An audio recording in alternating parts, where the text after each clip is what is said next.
नमस्कार। ज्ञानदीप कार्यक्रम के अंतर्गत कक्षा 6 के विषय गणित में मैं प्राची बहुगुणा आप सभी बच्चों का हार्दिक स्वागत करती हूं। बच्चों, माइंडफुलनेस एक्टिविटी हम लोग करने जा रहे हैं। कुछ देर के लिए सभी बच्चे शांति से बैठेंगे और अपनी आंखें बंद करेंगे। सभी बच्चे अपनी आंखें बंद कर लीजिए कुछ पलों के लिए और परिवेश में जो भी ध्वनियां उत्पन्न हो रही हैं उन पर अपना ध्यान केंद्रित करने की कोशिश कीजिए, जिससे कि आप अपनी कक्षा के लिए मानसिक रूप से तैयार हो सकें। तो बच्चों, अपनी आंखें बंद कीजिए और अपना ध्यान परिवेश में उत्पन्न होने वाली ध्वनियों पर केंद्रित कीजिए। तो बच्चों, हम लौटते हैं अपनी कक्षा की तरफ। इससे पहले की कक्षाओं में मैंने अध्याय 3 संख्याओं के साथ खेलना शुरू किया था और अपनी पिछली कक्षा में मैं आपको अभाज्य, भाज्य, सम, विषम और 2 और 3 से विभाज्यता बता चुकी हूं।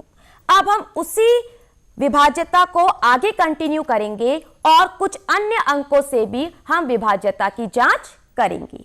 ठीक है, तो शुरू करते हैं अपनी कक्षा। अध्याय अपनी संख्याओं के साथ खेलना। देखो बच्चों, हम 2 और 3 कर चुके हैं। अब हम करेंगे 4 से विभाज्यता। यानी कि अगर आपको कोई संख्या दी हो और आपसे यह पूछा जाए कि वह संख्या 4 से विभाज्य है या नहीं, तो उसके लिए आपको कौन सा रूल, कौन सा नियम अपनाना है। तो बच्चों, बहुत सिंपल सी बात है। आपको कोई भी संख्या होगी, सिर्फ उसके दाईं तरफ के 2 अंक लेने हैं, यानी कि इकाई और दहाई। और अगर वो 2 अंक विभाजित होते हैं 4 से, तो इसका मतलब वो पूरी संख्या 4 से विभाजित होगी। हम इसको इस तरह से देखते हैं। ठीक है बच्चों, जैसे मैंने एक संख्या ली 212, मैं इसके बारे में बता रही हूं। ठीक है, अब ये देखो बच्चों, इकाई, दहाई, सैकड़ा। क्लियर है? तो ये है इकाई और ये है दहाई। हमें सिर्फ इन 2 अंकों से मतलब है और ये मिलकर बनता है 12। ठीक है, तो क्या 12 4 से विभाजित है? क्या 12 4 से विभाजित है? हाँ है। अगर 12 4 से विभाजित है तो 212 भी 4 से विभाजित होगा। हमें इस संख्या को पूरा भाग करने की, डिवाइड करने की कोई आवश्यकता नहीं है, लेकिन आपको मैं इसको करके दिखा रही हूं ताकि आपको किसी तरह का कंफ्यूजन ना रहे। 4 पंजे 20, 2 उतरा, यहां पर तो आपका कुछ नहीं है, 4 तियां 12। ठीक है, तो क्या यह संख्या पूरी तरह से विभाजित है? हाँ है। यानी कि हमने सिर्फ इकाई और दहाई के अंकों के आधार पर संख्या में 4 से विभाज्यता की जांच करनी है। संख्या आगे कितनी भी बड़ी हो सकती है बच्चों।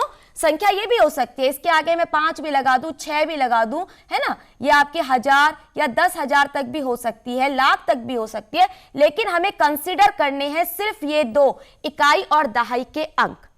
और साथ ही साथ हमें इस बात का भी ध्यान रखना है कि अगर इकाई और दहाई में डबल 0 हो, 2 बार 0 हो, तो वो संख्या भी 4 से विभाजित होगी। फॉर एग्जाम्पल, अगर मैं संख्या लेती हूं 200, ठीक है, चलो 200 नहीं, आप इसको ऐसा कर दीजिए, इसको आप लिख दीजिए 300। ठीक है, अब इसका इकाई, इसका दहाई और इसका सैकड़ा।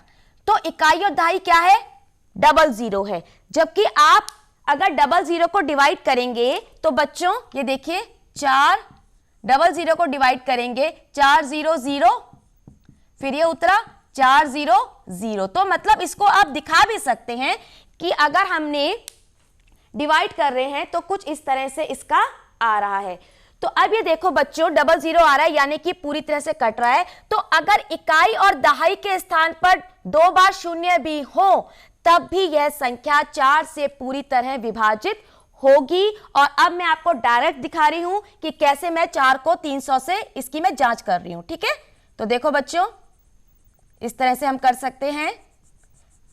ठीक है, अब देखो, आपको आता ही है, 4 सत्ते 28, 30 में से 28 गए 2, ये बचा 2, 2 में से 2 गया 0, और 4 पंजे 20, यानी कि ये संख्या 300 4 से पूरी तरह विभाजित है। कोई भी संख्या हो, 100, 200, 300, 400, 500, कोई भी संख्या देख लो बच्चों जिसमें इकाई और दहाई पर डबल जीरो हो, वह संख्या 4 से विभाजित होगी ही होगी। इसके अलावा कोई और संख्याएं होंगी, जैसे ये हमने ली 65,212, या यहां पर मैं 212 ना लिखकर मैं यहां पर लिख दूं 04, तो देखो बच्चों 04 भी 4 से भाग हो जाएगा। ठीक है, तो ये पूरी संख्या भी 4 से भाग होगी। हमें सिर्फ दहाई और इकाई के स्थान को देखना है। ठीक है, तो मैं पहले जैसा लिख देती हूं 65,212, यहां पर आप इकाई और दहाई में कोई भी 4 का गुणज होगा तो वो संख्या 4 से भाग होगी। ठीक, उसके बाद हम नेक्स्ट पे आते हैं 5 से विभाज्यता। बहुत सिंपल सी बात है बच्चों, 5 का टेबल बहुत आसान होता है। 5 में क्या होता है, 5-5 के क्रम में हम आगे बढ़ते हैं। 5 में सिर्फ हमें इकाई का स्थान देखना है। सिर्फ किसका स्थान देखना है, इकाई का स्थान देखना है। और इकाई के स्थान पर अगर 0 हो यानी कि 0 हो, या 5 हो, 5 हो, इन दोनों में से कोई भी नंबर अगर इकाई के स्थान पर है तो वो नंबर डेफिनेटली 5 से डिवाइड होगा, यानी कि वो 5 का एक मल्टीपल होगा, 5 का एक गुणज होगा। गुणज वही होते हैं जो उस संख्या से विभाज्य होते हैं। ठीक है, तो इस तरह से हम देखते हैं कुछ एग्जाम्पल हम 5 के लिए भी करते हैं बच्चों। जब हम 5 से विभाज्यता की जांच करेंगे तो हम कुछ संख्याओं के आधार पर इस पैटर्न को समझने का प्रयास करते हैं। ठीक है, देखो बच्चों, ये 5 से विभाज्यता की बात मैं कर रही हूं, ये 5 वाला। ठीक है, अब देखो मैं कोई भी संख्या लिख रही हूं, 105, 2100, ठीक है, 325, 4290। अब इकाई का स्थान देखो, इसमें 5 है, इसमें 0 है, इसमें 5 है, इसमें 0 है। ये सारी की सारी संख्याएं 5 से विभाज्य होंगी। आप कोई भी करके देख लीजिए। ये 5 से मैंने इसको करा, 5 अठे 40, 2 9, 5 पंजे 25, 9 में से 5 गया 4, 0, 5 अठे 40। ठीक है, तो पूरी तरह से ये संख्या क्या हो गई है, डिवाइड हो गई है। आप किसी भी संख्या की जांच कर सकते हो। अगर मैंने कोई संख्या लिखी 9223, तो यहां पर इकाई के स्थान पर 3 है, तो ये संख्या 5 से विभाज्य नहीं होगी। ठीक है, 5 से विभाज्य का बहुत सिंपल सा रूल है कि आपको इकाई का स्थान देखना है। इकाई के स्थान पर अगर 5 है या 0 है तो वो 5 से डिवाइड होगा। अब हम आगे बढ़ते हैं अपनी 6 से विभाज्यता की तरफ। अब हम 6 से विभाज्यता की तरफ आगे बढ़ते हैं और देखते हैं कि 6 से विभाज्यता का क्या नियम होता है। ठीक है, देखो 6 से विभाज्यता के मैंने लिखा है, यदि संख्या 2 व 3 से अलग अलग विभाज्य हो। इससे पहले की कक्षा में हम 2 से विभाज्यता पढ़ चुके हैं और इससे पहले की कक्षा में हम 3 से विभाज्यता भी पढ़ चुके हैं। 2 से विभाज्यता का क्या नियम था कि इकाई के स्थान पर 0 हो, 2 हो, 4 हो, 6 हो या 8 हो तो वो 2 से डिवाइड हो जाता। 3 से विभाज्यता का क्या नियम था कि अंकों का हमने जोड़ किया था और उस आधार पे हमने देखा था अगर अंकों का योग 3 से विभाज्य है तो वो संख्या भी 3 से विभाज्य थी। अब एक ऐसी संख्या कंसीडर करो, एक ऐसी संख्या लो जिस पर 2 का भी नियम फिट बैठ रहा हो, यानी जो 2 से भी विभाज्य हो रही हो और 3 से भी विभाज्य हो रही हो, तो वो संख्या डेफिनेटली क्या होगी, 6 से भी भाज्य होगी। ठीक है, तो इस तरह से देख लेते हैं बच्चों। कोई भी संख्या हम देखते हैं, जैसे ये है 2, 5 और 8। ठीक है बच्चों, अब ये देखो, ये है इकाई, ये है दहाई और ये है सैकड़ा। ठीक, मैं आपको बता रही हूं 6 से विभाज्यता के बारे में। क्लियर है? अब पहले 2 से जांच कर लेते हैं कि 2 से विभाज्य है या नहीं। इकाई के स्थान पर क्या है, 8 है। इकाई के स्थान पर 8 है और मैं आपको बता चुकी हूं इकाई के स्थान पर 8 होने से यह संख्या 2 से विभाज्य होगी। तो 2 के लिए तो यह संख्या क्या हो गई, फिट हो गई कि हां ये 2 से विभाज्य है, 2 से विभाज्य है। अब 3 से जांच करते हैं। 3 से जांच के लिए क्या था, इन तीनों अंकों को जोड़ दो, 2 और 5 7 और 8 15। क्या 15 3 के पहाड़े में आता है? क्या 15 3 का गुणज है? हाँ है। तो इसलिए हम इसे क्या कर सकते हैं? 3 से विभाज्य भी मान सकते हैं। क्यों? क्योंकि ये 3 से डिवाइड है। क्लियर है? तो अब ये 2 से भी डिवाइड है और 3 से भी डिवाइड है। इसका मतलब यह संख्या 6 से विभाज्य होगी। क्लियर है? तो जो संख्याएं दोनों से भाग हो रही है, 2 से भी और 3 से भी, वो 6 से भी भाग होगी। आप इसे करके भी देख सकते हो। 6 चौक 24, 5 में से 4 गया 1, 8 उतरा, ये तो 0 रह जाता है। 6 तियां 18। तो ये पूरी तरह से भाग है और हमने इसको सिद्ध भी कर दिया है, प्रॉपर डिवाइड करके दिखा भी दिया है। उसके बाद बच्चों बात करते हैं 8 की। ठीक है, 8 की विभाज्यता की हम बात करते हैं कि 8 से विभाज्यता की जांच का क्या नियम है। तो 8 से विभाज्यता की जांच करने के लिए हमें अंतिम 3 अंकों को देखना पड़ेगा। यानी इकाई को देखना है, दहाई को देखना है और किसको देखना है? सैकड़े को भी देखना है। 4 में हमने सिर्फ इकाई और दहाई को देखा था, 8 में हम इकाई भी देखेंगे, दहाई भी देखेंगे और सैकड़ा भी देखेंगे। ठीक है, तो 8 से विभाज्यता में हम किसको देखेंगे? ठीक है, 3 संख्याओं को। देखो मैंने लिखा हुआ भी है, यदि संख्या के इकाई, दहाई व सैकड़ा तक के अंक 8 से विभाज्य हो तो वह संख्या पूरी तरह से 8 से विभाजित होगी। मैं एक संख्या लिखती हूं बच्चों, 12,512। 12,512 इकाई, दहाई, सैकड़ा, हजार, 10,000। ठीक है, अब हमें सिर्फ इकाई, दहाई, सैकड़ा इन 3 अंकों को देखना है और इन 3 अंकों को हमें 8 से भाग करते हुए चलना है कि क्या ये 8 से भाग होंगे या नहीं। तो 8 से किस तरह से होगा? 8 छिंग 48। ठीक है, 11 में से 8 गए 3, ये उतरा 2, ये बचा 4, 4 में से 4 गया 0, मैं क्रॉस लगा रही हूं। एंड 8 4 जा 32।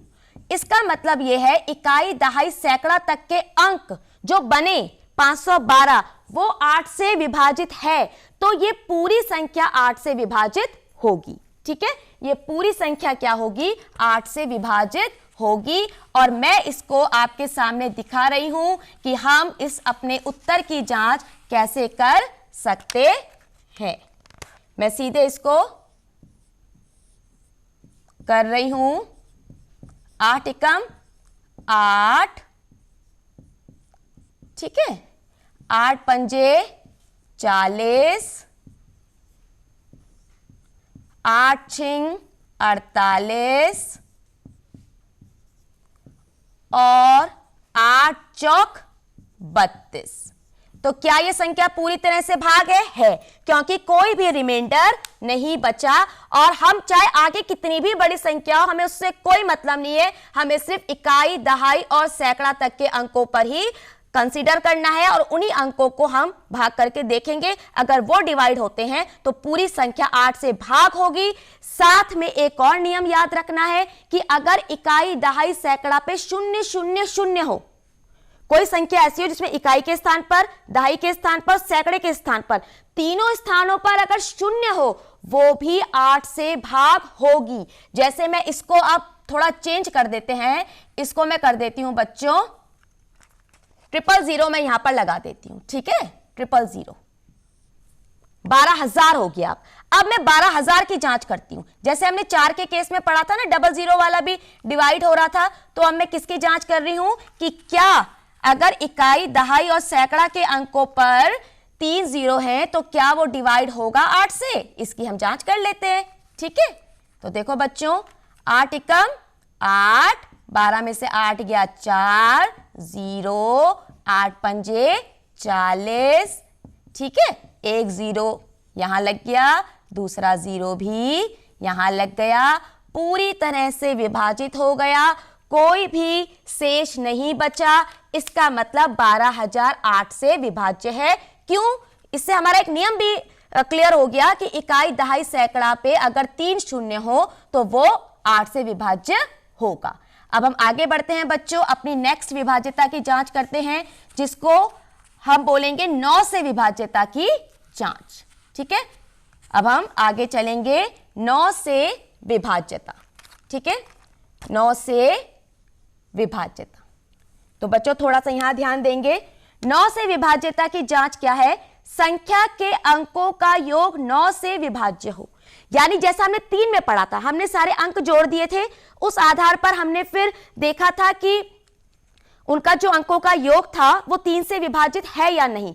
वैसे ही हमें यहां देखना है, हमें संख्या के अंकों को जोड़ देना है और उस स्टेप तक जोड़ते हुए चलना है जहां पर हमारे लिए यह क्लियर हो जाए कि हाँ ये 9 से भाग होता है, वो पूरी संख्या 9 से भाग होगी। फॉर एग्जाम्पल, जैसे मैं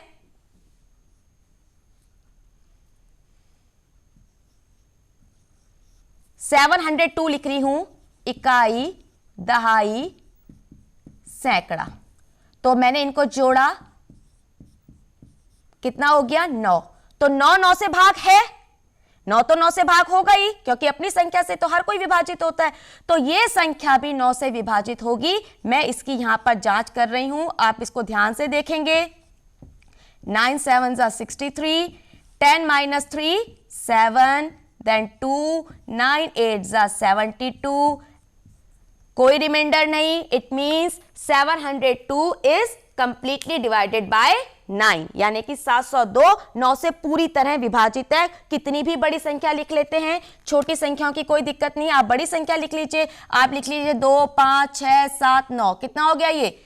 25,679। इसके सारे अंक जोड़ लीजिए, 2 + 5 + 6 + 7 + 9, 2 और 5 7 और 6 13 और 7 20, 20 और 9 29। अगर आपको यहां भी समझ नहीं आ रहा है तो इनको भी जोड़ लीजिए, 11। क्या 11 9 के टेबल में आता है? नहीं आता है 11 9 के टेबल में। तो ये संख्या भी 9 से विभाजित नहीं होगी, क्योंकि 11 9 से विभाजित नहीं होता। तो यह संख्या 9 से विभाजित नहीं होगी, यह संख्या 9 से विभाजित है। हमने यहां पर इसकी जांच भी कर ली। उसके बाद हमारा जो नेक्स्ट है वो है 10 से विभाज्यता। बहुत ही सिंपल सी बात है, जब भी आप 10 का टेबल करते हो तो आप उसमें कंफ्यूज नहीं होते हो, है ना। 10 1 10, 10 2 20, 10 3 30। कभी भी 10 के पहाड़े में कोई ऐसी संख्या आती ही नहीं जिसमें इकाई के स्थान पर शून्य ना हो। आप अपना खुद सोचिए बच्चों, 10 के पहाड़े में कभी कोई ऐसी संख्या आई जिसमें इकाई के स्थान पर शून्य ना हो? नहीं आती है ना।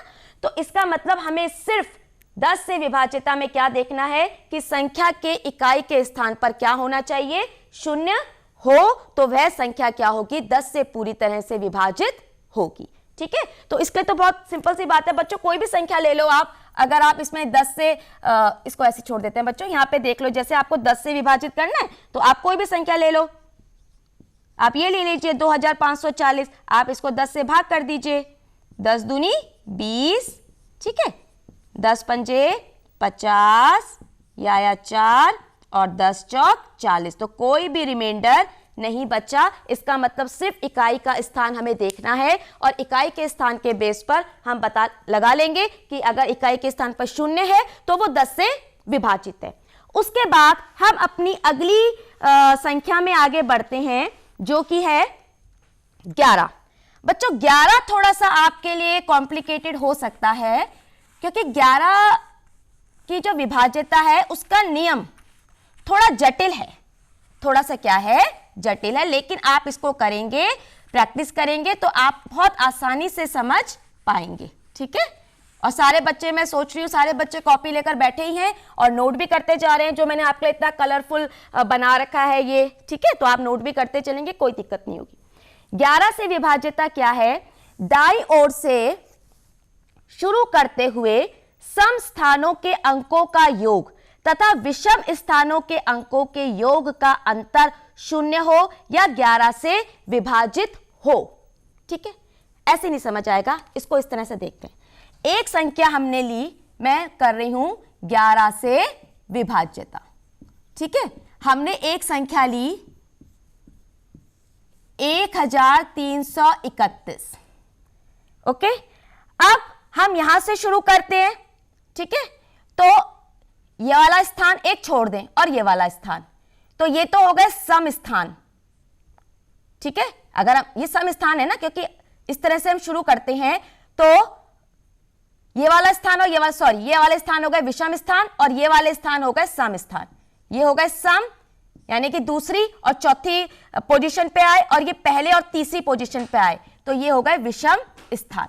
अब देखो बच्चों, इसको और इसको जोड़ो 4 और इसको और इसको जोड़ो, मतलब एक स्किप करते हुए जोड़ते चलो, इधर से भी जोड़ोगे तो कोई दिक्कत नहीं होगी। ठीक है, अब इसको और इसको जोड़ो। अब इन दोनों के जोड़ का अंतर क्या है? 0 है। इन दोनों के जोड़ का अंतर क्या है? 0 है। इसका मतलब यह संख्या किससे विभाजित होगी? 11 से विभाजित होगी। ठीक है ना, आप कितनी भी बड़ी संख्या लिख लो, इसमें कंफ्यूज मत हो बच्चों, जैसे 2, 5, 6, 8, 9, 4, ठीक है, 2,56,894। आप यहां से आओ, एक एक छोड़ते हुए स्किप करते हुए चलो, आगे तो कुछ है ही नहीं, गया। 5 में जोड़ो 8, उसमें जोड़ो 4, 5 + 8 + 4। समझ आ रही है आपको बात? इधर से शुरू करो और एक एक छोड़ते हुए चलो और जोड़ते हुए चलो। अब ये तो जुड़ेगा नहीं इसमें और आगे कोई संख्या है नहीं, तो बस यहीं तक आएगा। 5 और 8 13 और 4 17। और इधर से भी देखो, ये इसके साथ और ये इसके साथ, ये हुए 2 + 6 + 9, तो कितना हुआ? 2 और 6 8 और 9 17, तो 17 - 17 = 0। तो यह संख्या भी क्या होगी? 11 से विभाजित होगी। तो इस आधार पर आप करके भी देख लेना बच्चों। इस आधार पर हम ये कह सकते हैं कि अगर हमें ये नियमों की जानकारी होगी तो हमें विभाजित करने में जो समय लगता है, अगर हमें सिंपल ये पूछा जाए कि भाई विभाजित होगा या नहीं, उस आंसर पर हम पहुंच पाएंगे और बहुत जल्द ही वो हमें आंसर मिल सकेगा अगर हमें इसके नियम ज्ञात होंगे। ठीक है, इसके बाद बच्चों हमारा नेक्स्ट टॉपिक है सार्वगुणनखंड।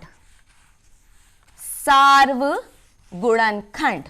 इसके बाद हम अपने नेक्स्ट टॉपिक पे बढ़ते हैं, सार्वगुणनखंड। ठीक है, सार्वगुणनखंड। ठीक है, जिसको हम बोलते हैं कॉमन फैक्टर्स। बच्चों इससे पहले की कक्षा में मैं आपको गुणनखंड बता चुकी हूं। हर एक संख्या के हमने गुणनखंड देखे कि उस संख्या के गुणनखंड क्या क्या हो सकते हैं। अब बच्चों मैं आपको 2 या 2 से अधिक ऐसी संख्याएं दूंगी जिस आधार पर आपको यह देखना है कि क्या उन दोनों या 2 से अधिक संख्याओं के कोई कॉमन गुणनखंड है या नहीं। तो मैं यहां पर देखती हूं 4 और 18, ये 2 संख्याएं हैं बच्चों। ठीक है, अब हम 4 के गुणनखंड लेते हुए चलते हैं। एक तो होगा ही होगा, 2 होगा और 4 स्वयं होगा, इसके अलावा आगे नहीं होगा। 18 के गुणनखंड 1 2 3 6 9 और 18 स्वयं। अब कॉमन गुणनखंड कौन से हैं? सार्वगुणनखंड दोनों में है,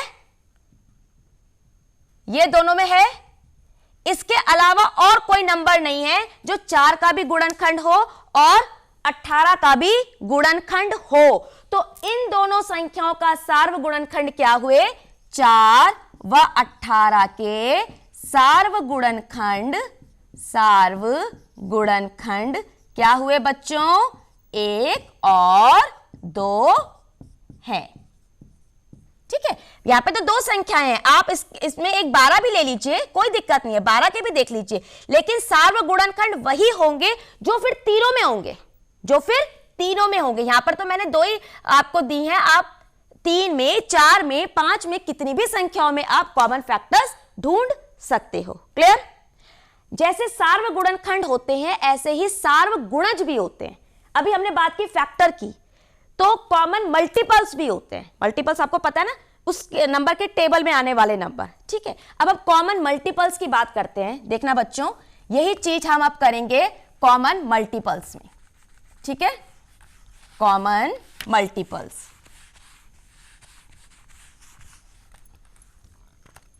सार्वगुणज, कॉमन मल्टीपल्स।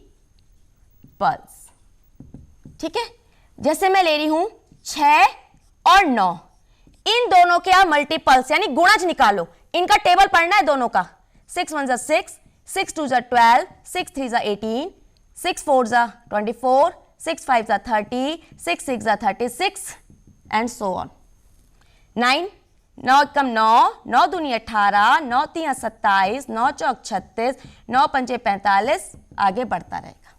ठीक है, मैं यहां पर गुणज की बात कर रही हूं, गुणनखंड की बात नहीं कर रही हूं, वो हम पहले कर चुके। अब इसमें बताओ कौन सा ऐसा गुणज है जो दोनों में आ रहा है। क्या मैं 18 को मार्क करूं? 18 दोनों में है? क्या 36 दोनों में है? तो अभी फिलहाल जहां तक हमने लिखे हैं, फिलहाल हमने जहां तक लिखे हैं उन दोनों में जो सार्वगुणज हैं वो क्या है? 18 और 36। और ये आगे और बढ़ सकते हैं क्योंकि मैंने आपको बताया था गुणज कभी समाप्त नहीं होते। हाँ, हमने जहां तक लिखे हैं सार्वगुणज 18 36 और इसी क्रम में 18 के टेबल के क्रम में ये आगे बढ़ते रहेंगे। ठीक है बच्चों, तो आज हम बात कर चुके हैं सार्वगुणज के बारे में और सार्वगुणनखंड के बारे में। ठीक है, तो इसकी जो भी एक्सरसाइज होंगी वो आप करेंगे और जो आपकी बुक में एक्सरसाइज है उनको आप करने का प्रयास कीजिएगा और आगे जब आपका स्कूल खुलेगा तो अपनी मैम से, अपने टीचर से इन बातों को समझ लीजिएगा। और मैं उम्मीद करती हूँ जो भी यहाँ पर पढ़ाया जा रहा है वो आपको समझ में आ रहा होगा और आप जब भी पढ़ते हैं तो अपनी कॉपी, पेन, पेंसिल और अपनी जो बुक है वो जरूर लेकर बैठते होंगे, ऐसा मैं आपसे उम्मीद करती हूँ। ठीक है, तो अब इसके बाद जो हमारा नेक्स्ट टॉपिक रहेगा वो इसी क्लास में रहेगा। इसके बाद हम नेक्स्ट क्लास में अभाज्य गुणनखंड पर बात करेंगे और एलसीएम और एचसीएफ की तरफ जाएंगे। तो बच्चों, इस तरह से मैं अब अपनी कक्षा यहीं पर स्थगित कर रही हूं और मैं चाहती हूं कि जो बच्चे किसी भी कारणवश हमारे टीवी के प्रोग्राम से नहीं जुड़ पाते हैं तो वो जरूर निश्चित रूप से डीडी उत्तराखंड का जो यूट्यूब चैनल है उस पर जाएं और वहां पर हमारे सारे की सारी जो क्लासेस हैं, जो लेक्चर हैं, वहां पर जाकर देखें और देखते हुए अपनी पढ़ाई सुनिश्चित करें, अपनी पढ़ाई कंटिन्यू करें जिससे कि उनकी पढ़ाई का किसी तरह का कोई नुकसान ना हो। इन्हीं शब्दों के साथ मैं मिलती हूं आपसे अगली कक्षा में। तब तक के लिए मैं आपसे विदा लेती हूं। नमस्कार, धन्यवाद।